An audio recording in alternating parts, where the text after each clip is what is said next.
So hello fellow Earthlings. This is Earthling 6455463728. And today I was doing what I normally do to try to maintain my weight. And in addition to that, there are studies that came out recently that suggested that if you fast for most of the day and you only eat during an 8-hour window, that could potentially prolong your life. So that's one of the things that I've been trying to do in addition to maintaining my 1600 calories a day limit then. And just had two crackers, and that's what I've had throughout the day pretty much. When I felt that I had my stomach was hurting a little bit too much, I would have a cracker or two. And that's what I think I want to commit myself to doing that most of the time. One of the drawback is it's not quite that my stomach was hurting. It was that I felt weak. And I know that it's something that can be easily alleviated by having a slight bit of sugar, like a mint or something, and I feel 100% different.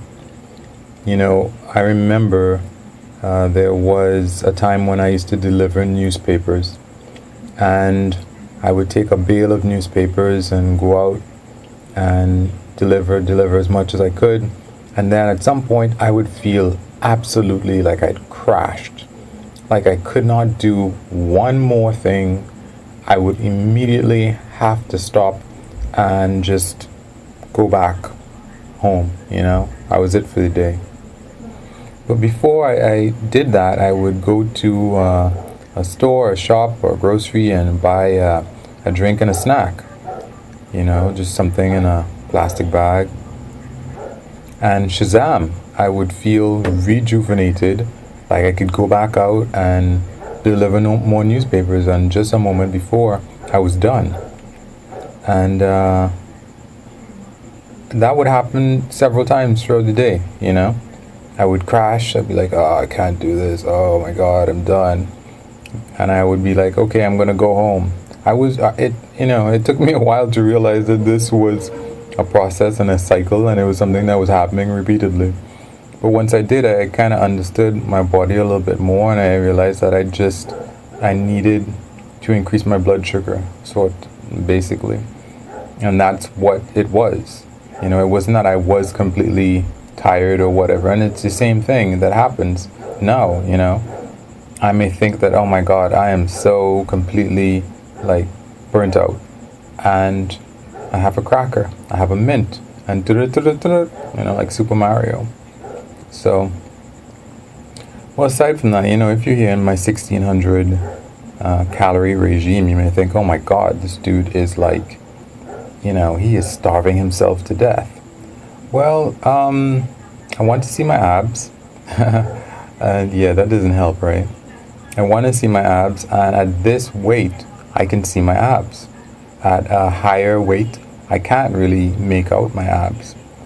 But, in my defense, I was looking at the historic BMIs for people, and I think it might have been North America, or, I should try Sweden or some of these places. They seem to have very good cohort information. I don't know if they would have translated that to BMI, meaning that for some reason the Scandinavian countries had really good records. That was what I heard in some a study book or article, that they had really good records of the past, and that might be something that I could use to see more clearly what things were like in the future. Anyway, apparently, as shouldn't be as much of a surprise when you think about it, what people think of, because I wanted to align my BMI with what was most desirable to women. And apparently it's 24 BMI is most desirable to women now, these days, because it's changed. As people have gotten bigger, what women consider to be desirable has also apparently gotten bigger.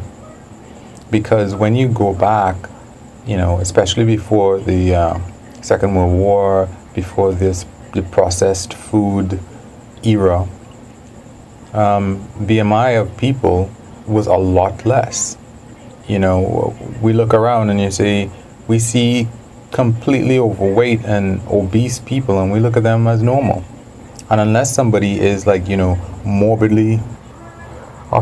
someone is morbidly obese, that's the point where we might, look at them and be like, oh, okay, but you might have a weight problem. And I don't think that that's the case at all.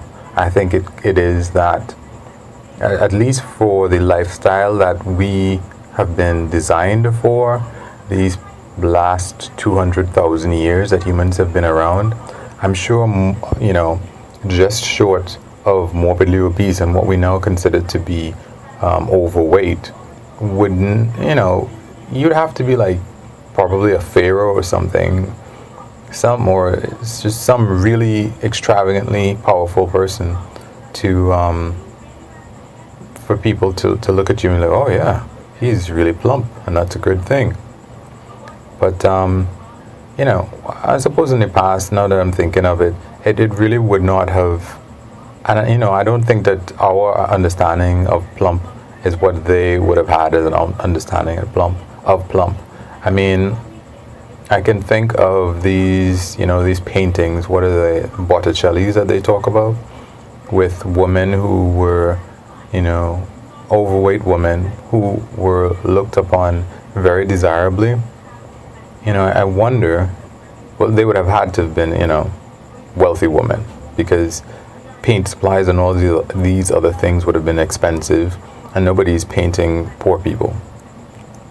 And I really would have wanted to know more about how long these people were living, considering that now, from research these days, we are finding that calorie restriction and fasting can promote healthier, longer lives. So these people, while they might have been looked upon favorably and desirably by the poor, it's probably not that they were living such great lives. I mean, they would have these same issues that overweight and obese people would have now, like, joint problems, chafing of your thighs. Like, that's what I had, when my thighs would rub together. Running is an issue, breathing, just doing any kind of activity, heart attacks, strokes, increased cancer risk. So I don't know, people might have been, jealous of them or looked at them as heroes, but nobody would have known that, hey, these people have in many ways suboptimal lives. Yes, they have the pleasure of really high calorie foods when they sit down to eat, and after, how long are you going to take to eat in a day? Well, let's give it a big amount. Let's say every day we spend 3 hours eating, so that taste is great, it's fantastic, and the other 21 hours of the day is not optimal.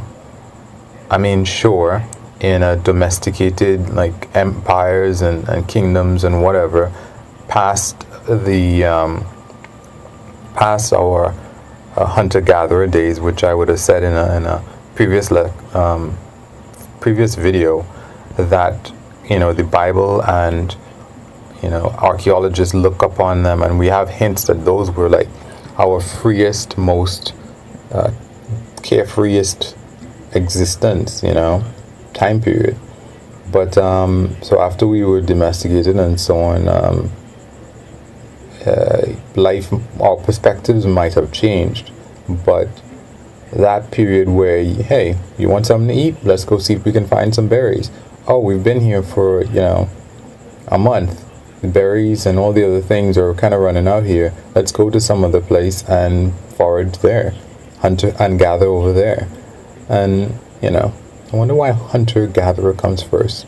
I'm sure most of our calories came from probably gathering, and what's the word where you look for the kills of other animals and you chase them off?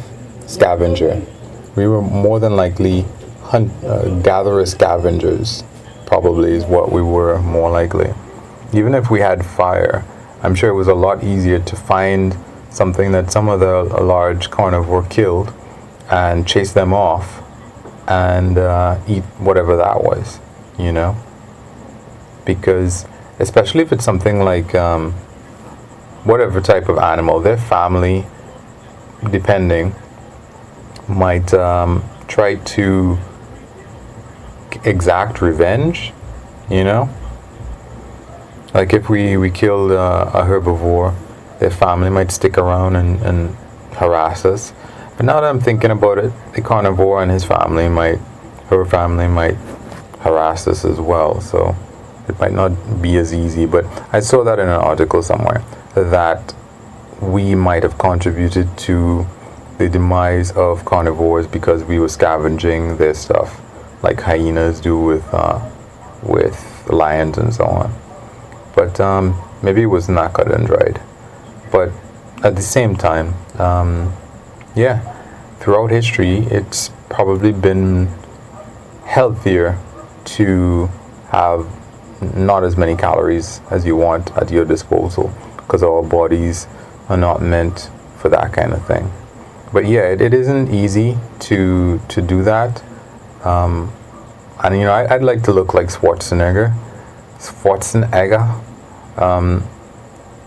I would like to look like him, and sometimes I think, you know, I check my head, I see the size of my head, I'm like, is it as big as my chest? Or is my chest like, you know, twice as big as my head, like Schwarzenegger's? And it isn't. It's about, you know, the same size.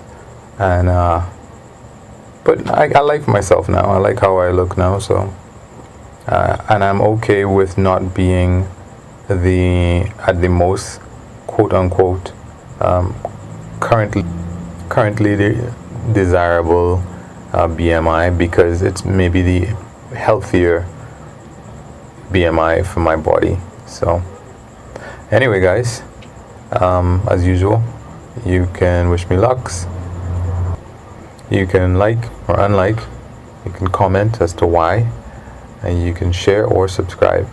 Thanks. Peace.